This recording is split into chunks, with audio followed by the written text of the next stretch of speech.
this video, we're going to learn how to do attachments when you're entering a bill. So when you go to vendors, you enter a bill.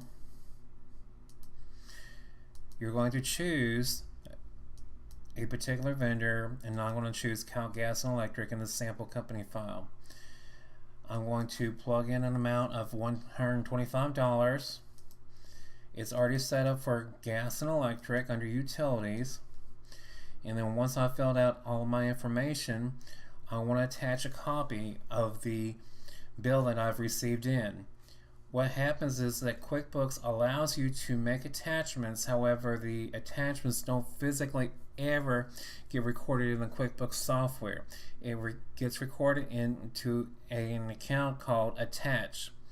And so therefore what happens is that between that attach account on your computer or on your server, wherever your information is, you're going to have that link. So what's going to happen then is that you click on the word attach. You can either pull it from a document center.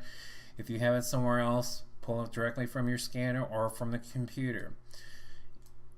I usually go and scan it over to my computer, and I'm going to click on cash flow stress test as an example, and this is an actual Excel file. So as I said, you can submit PDFs, you can submit Word documents, you can submit your various items, that anything that can be attached to it, because again it's very helpful to make sure that you don't have to worry about finding the paperwork as long as it's there.